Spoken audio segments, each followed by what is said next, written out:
يا زمالك يا مدرسة، لعب وفن وهندسة.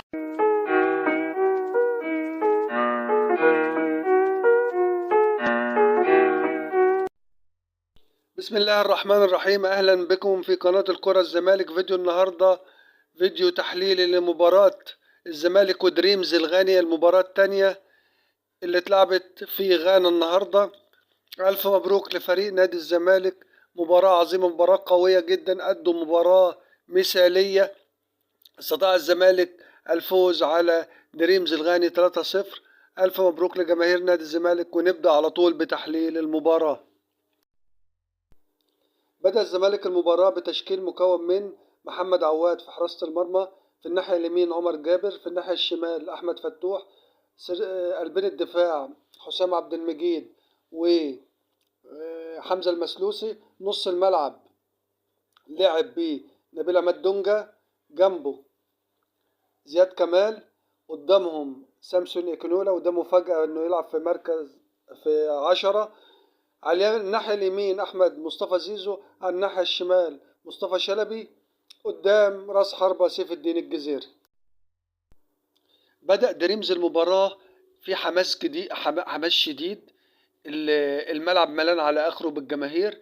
بدأوا اللعبة في حماس، في ثورة، فيها هيجان في الملعب كده. تحس إن هم عايزين يخطفوا الزمالك بأي جون كده بسرعة، ومع جون هتبص تلاقي مع الجماهير مع كذا هتبقى الامور في صفهم بقى. ابتدوا يضغطوا على الزمالك، ضغطوا يعني على 18 الزمالك، وابتدوا يتحركوا في ضغط جامد. الزمالك برضك يعني ما خافش، ما ارتهبش. ابتدى برضك يحاول، يبقى هم يحاولوا يضغطوا والزمالك يحاول يمسك كرة. ابتدى اللعب يبقى سجال، هجمة هنا وهجمة هنا. ابتدوا يتحركوا بصراحة. زي ما انا كنت بشيد بقول ان الزمالك المفروض يلعب بزياد كمال في في نص الملعب، وفعلا لعب زياد كمال في نص الملعب، ودي كانت تغييره مظبوطه في التشكيل. ليه؟ لان زياد كمال اصلا كورته حلوه على الارض، كان رابط ما بين الخطوط. ودونجا بقى طبعا بيمتاز بان هو الضغط والكلام ده، دي مش بتاعته بقى ان هو يبصي وينطلق وكلام من ده، دي بتاعت زياد كمال. كان سامسون ايكونولا كان موفق ان هو لعب في، او يعني اول مره اشوفه في المركز دوت، بس بصراحه كان مميز، ادى الدور اللي عليه، بيستلم تحت ضغط. انا مش بقول كده عشان جاب جون، لا، ده هو كان بيستلم تحت ضغط، وكان عامل ضغط على، هو وسيف الدين الجزيري، من القلب على مدافعين دريمز، وعمل لازم جدا في الشوط الاولاني. الزمالك بعد فتره ابتدى يستحوذ على الكرة. هم الزمالك فنيا اعلى طبعا، ابتدى يتحرك اسرع، ابتدى لمسات 1 2 هات وخد، كور كتير اتلعبت بكده لحد ما جه في الجون الاولاني. كانت كرة للزمالك اتلعبت من فتوح، عمال طلعها الحارس باعجوبة، بقت ضربة ركنية، لعبها من ناحية الشمال، اتلعبت عالية، عدت المدافعين، دخل حمزة المسلوسي اللي يعتبر انا بعتبره نجم الدفاع في المباراة ديت.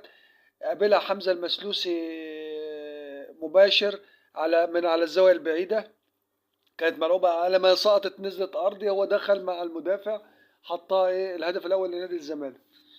ابتدى فريق دريمز يجيله حالة من اللهوجة والسرعة، وابتدى بقى زي ما تقول زي صدمة كده، خدوا الجون مش متوقعين، هم كانوا نازلين عايزين يجيبوا جون عشان يحتفلوا بالهدف الأولاني، بوب لقوا دخل فيهم الجون الأولاني. طبعا هم في الحالة ديت طبعا لما يجي فيهم جون هيضطروا، هما جو واحد مش هينفعهم، هيضطروا يجيبوا اتنين. ابتدى يهاجموا ويفتحوا صفوفهم اكتر. الزمالك ابتدى اعصابه هديت اكتر، ابتدى يلعب كرة على الارض ويباصي 1 2 هات وخد وكلام من ده. ابتدى الحركة بقت كويسة في الملعب، والزمالك مسك رتم المباراة بعد الجون الاولاني. كرة ملعوبة اتلعبت، كان فيها مصطفى شلبي والجزيري، واتلعبت مع فتوح، يعني كانت باصه كده 1 2، اتلعبت مرتين ثلاثه من يمه الشمال. بصراحه مصطفى شلبي لو واحد تاني كان مثلا رفع في ال 18 وده غلط لان اصلا ما كانش في حد في ال 18. هو لعبها بذكاء، وده اللي احنا قلناه في تحليلنا لفريق دريمز. هم بيلعبوا بيضغطوا يعني ما بيبصوش للي وراهم. فاتلعبت الكره لسامسون اكونولا. بصراحه سامسون ما كانش لوحده، هو كان معاه واحد وما بينه وما بينه يعني ما فيش ده نص متر. سامسون بصراحه موه عليه، خده على الشمال مرجحه، عدلها على اليمين وحطها ايه في الزاويه ايه اللي هي على شمال حارس مرمى دريمز. وعلى فكره الكره صعبه، حارس دريمز ما يقدرش يعمل لها حاجه لان سامسون لعبها بصراحه باقتدار. وبصراحه يعتبر سامسون كان عاجبني جدا الشوط الاولاني، والوقت اللي لعبه في الشوط الثاني كان مميز جدا، وحط ايه الهدف الثاني لنادي الزمالك.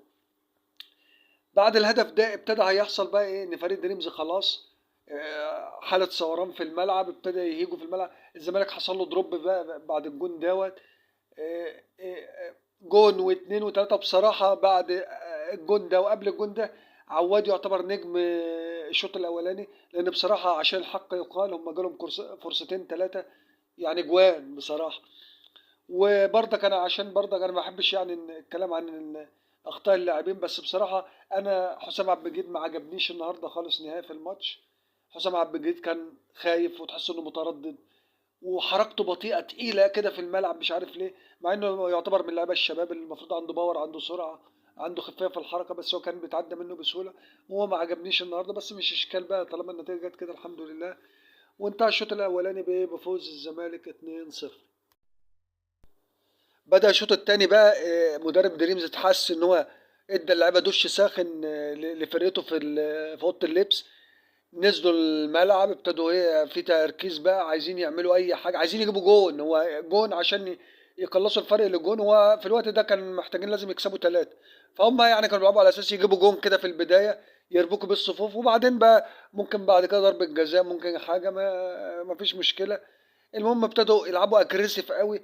الزمالك حصل له دروب في اول 10 دقايق بصراحه، واللعبه تحس انها كان في مثل لخبطه، في ارتباك من المدافعين ونص الملعب. اللعبه كانت بتاعت دريمز بتعدي مش عارف ازاي.